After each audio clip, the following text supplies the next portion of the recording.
Okay, so let's review good old synthetic division and long division. So we need to do this. We're going to review synthetic division. So remember how we set up, looks like an upside down division problem. We list all the coefficients from the inside. So 3x cubed. Oh, wait a second. There's no x squared. Uh-oh. So we have to remember to put that 0 in to represent the x squared. Minus 6x plus 8. Then we're dividing by x minus 3. So what we do is we put the 0 of the divisor on the outside, which in this case is 3.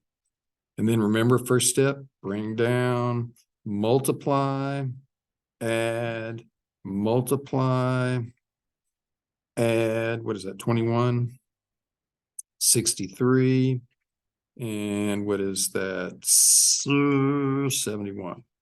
Okay, so you're looking at thinking, this is crazy looking.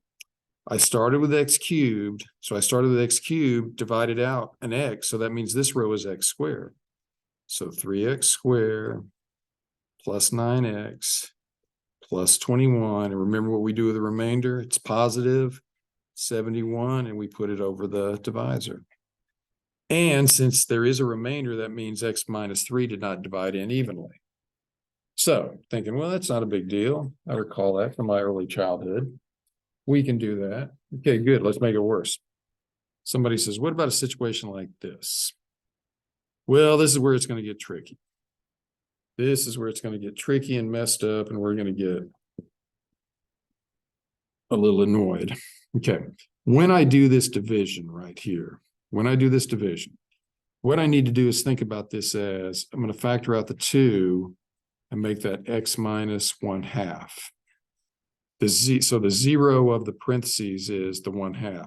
So when I do the synthetic division, I'm going to have 12, 4, -7, 9, and I'm dividing by 1/2.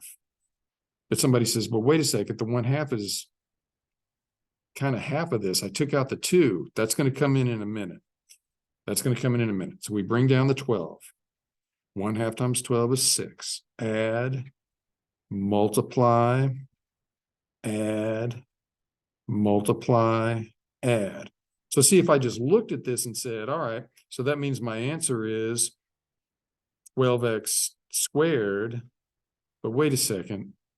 To check my work, I'm going to multiply 12x squared times 2x makes 24x cubed, not 12. So you're saying, oh, well, I divided by this, the 1/2. Now I need to also divide by the 2.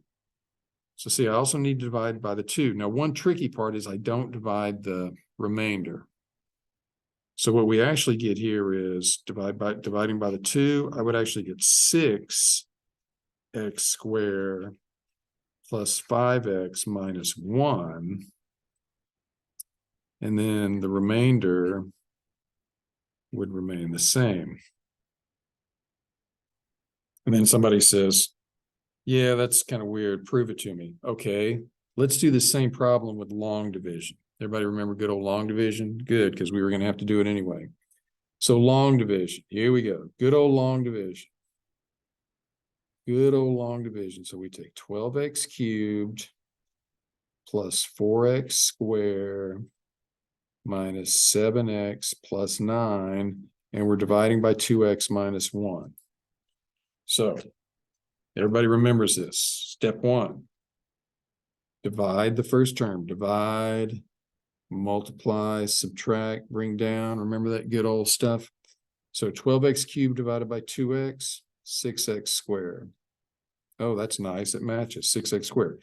Multiply, so 6x squared times 2x, 12x cubed.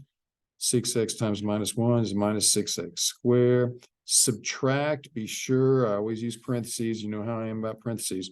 That minus that better cancel. That minus that makes 10x squared. Bring down everybody else. So now 10x squared divided by 2x is 5x. Oh, how nice, that matches. Multiply, so that's going to be 10x squared. 5x times -1 is minus 5x. Subtract, make sure you use a parentheses. That minus that better cancel. -7x minus -5, that's going to add, so it's going to be minus 2x plus 9. Negative 2x divided by 2x is negative 1.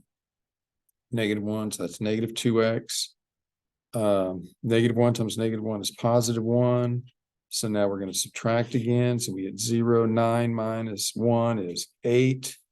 So our remainder is 8 over 2x minus 1. Okay, does that bring back good memories of long division? Because unfortunately, we are going to have to do a little long division in this unit, such as something really funky like this. The thing is, we're going to need long division when we graph, is what it comes down to. We're going to need long division when we graph. So let's do a really hideous problem right here with long division, because the graphing is going to need long division. Oops.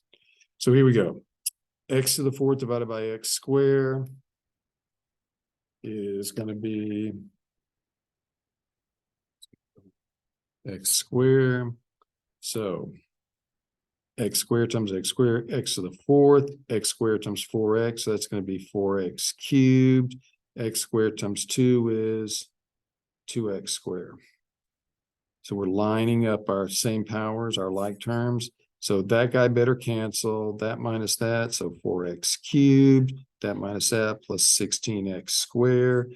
Bring down everybody else. So now that's going to be 4x.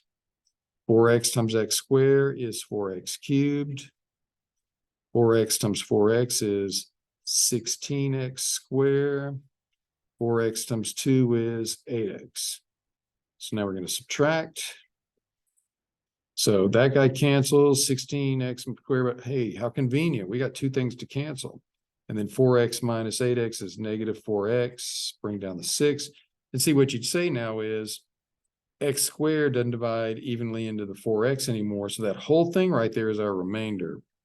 So we can say that whole thing is a remainder. And there's different ways you can do the remainder. We could factor out the negative if we want. But this is about as, basic as we need to make it. Don't need to make it too crazy. Okay. So I know a little bit more annoying, but we are going to have to be able to do long division. So that's an example of long division. Then somebody says, well, the big deal is, how is this going to come in to our problems? So we're going to have problems like this. All right. Using the factor theorem, determine if x plus 2 is a factor of f of x. Okay, determine if it's a factor. So in order to do that,